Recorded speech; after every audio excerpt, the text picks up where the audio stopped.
Cosplay World. Today we're going to talk about finishing XPS foam. That's extruded polystyrene foam, pink foam, insulation foam, things you see in your house. It's very nice for sculpting, and if I had any sort of artistic talent, this would be a monster face.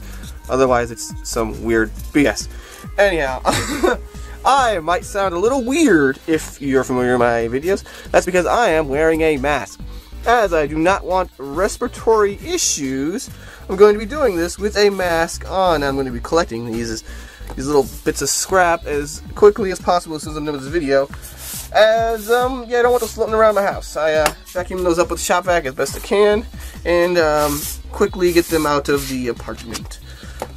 Oh well, so what are we finishing XPS foam with today? Now, a lot of times, XPS foam is very nice for sculpting things. Usually, sometimes big things. Very light material. It's very easy to work with too. Just any old tools will get the job done as long as you finish it reasonably well. But as you might have caught from the title, we're going to be finishing it with Warbla. Now, why? The important question is, why are we using Warbla? Now, the advantages of Warbla are that it's thermal adhesive and it's thermal shapeable. So, we're going to be heating this up and wrapping around and getting all the little details. I might as well get into that. I'm going to be using my heat gun. But, as you probably won't be able to hear, shoot, well, I'll see. I'll do it away from the camera. You do not want to hit the XPS foam, this pink foam, with the heat gun. It will melt it, basically. So you want to be careful in that respect. Oh well. But this is still a very nice way to finish something, especially something that's going to be taking a lot of convention damage, or something that you want to have sort of a rounded finish. What else? Also, if you just don't have the means to do other finishing work. If you're familiar with Warbla, this is a really nice and convenient way to work with it when you're getting more dynamic shapes. Because I know a lot of people like working with Warbla. I just want to show this off to let them know that there are multitudes of ways to use it. And I do use this from time to time. Where's my scissors? Okay. In sculpting, covering sculptures like this, if you were to, it's a very sort of safe way to, as long as you don't melt the XPS foam, it's a very safe way to finish your foam. You may run into, see, look, see how it's getting smoother on its edges? That's me pulling out just in time. But XPS foam is very sensitive to chemical reactions, so this is a nice way to finish your foam without melting it, or if you can't use chemicals in your house, you don't want to risk it. Yeah, not messing those up. So it also melts it. Actually, I'm going to turn this down for the purposes of this video. I'm going to turn the heat down. Typically, I crank it all the way up to the max, but we don't need it. Especially, it's probably bad for this particular example. But I'm going to make this little raw, scary face. I really do want to reiterate on the fact that Warbla is pretty good at taking convention damage. It's nice and flexible and will take a hit. Now, things like resins or Bondo, plaster Paris, they can chip and crack over time. Warbla, you don't really need to worry about that. The worst thing you need to worry about is leaving it in your car for a long period of time and waiting for it to get hot and melting. But that's kind of the typical Warbla thing to worry about.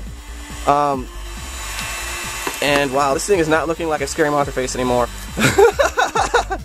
The demonstration purposes is here. And also, because you can heat shape it and kind of work with it as it's cooling, you can sort of bend it back in shape. You don't need to be filling or sculpting out a new piece.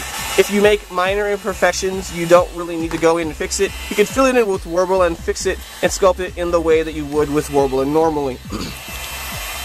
That's why this wasn't very well finished. Typically, if I'm doing a plaster Paris or some other finish, resin, Bondo, whatever it is, Your bond will lead. Anyway, whatever finish it is, I'll have the it really nice and smooth as possible. That way there's less work down the line. But here, that's not really a huge issue. And if I had taken the time to, say, dart this work, I definitely wouldn't have this little crease here. But that's easily worked out too. Also, it can be painted in the same fashion as any of your other Warbla. No big deal. And that is great for when you want to have a consistent looking work. Sometimes when you work in multiple materials, they don't take paint in the same way. And it's kind of nice to just kind of apply Warbla to what you want to use. And there we go. And I'm going to... I think I'm going to get a little bit more Warbla to put in there, and that will be it. No, just some scrap. Here we go, here's some scrap. There we go. I'm going to heat this away and away from the camera, away from that pile, so that it doesn't blow all the little bits of bad things into the air. It also seals the foaming very well, so that you don't get any of those bad things, say loose, if it's on the inside of your on the inside or outside of your costume. They don't propagate and become prevalent later. Let me just go in and sculpt a little bit. There we go.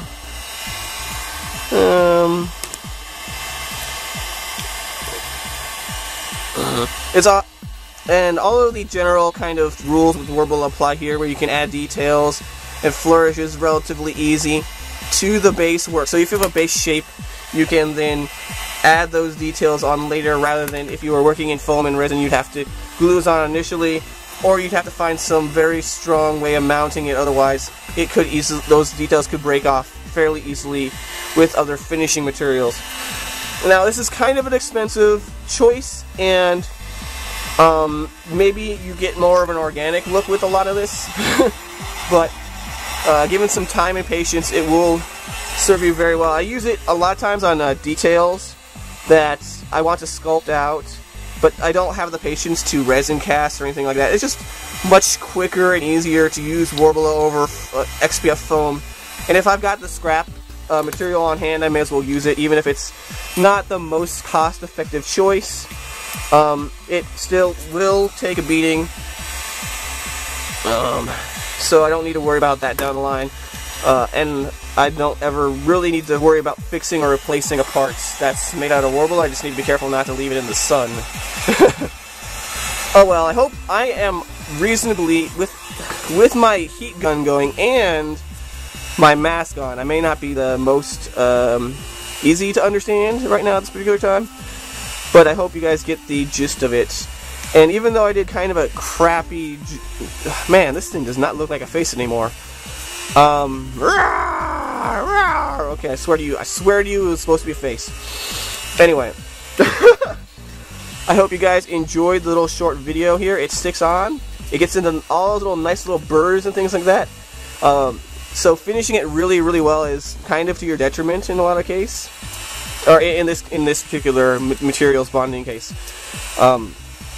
And I'm going to let that cool, and that's going to be, I'm actually going to reclaim this, if I can, off the foam. And I'll just use it as scrap. And I hope you guys like this use of Warbla and XPS foam. It's kind of a specialty case, but if you have really big work and you want to finish it and make it super resilient, say, can take a beating, you can swing it around, do whatever you like. Yeah, this will take a beating. And it's going to be light, so it's a really good combination. Hope you guys enjoyed. Thanks for watching. Good times to all. Hey, well, before I finish up this video, I want to say thanks for everyone who likes and subscribes. But the people who comment, you guys have a special place in my heart. It really does keep me motivated.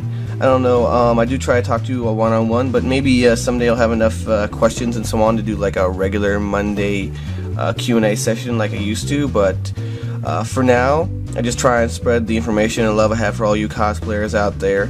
I don't know if you know someone who needs help, if you see someone who could use a heads up and maybe is new to the cosplay community, maybe hasn't seen some of these kind of informational videos, let them know. It really helps me out.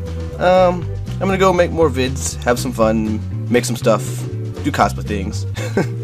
Thanks for watching, guys. Good times to all.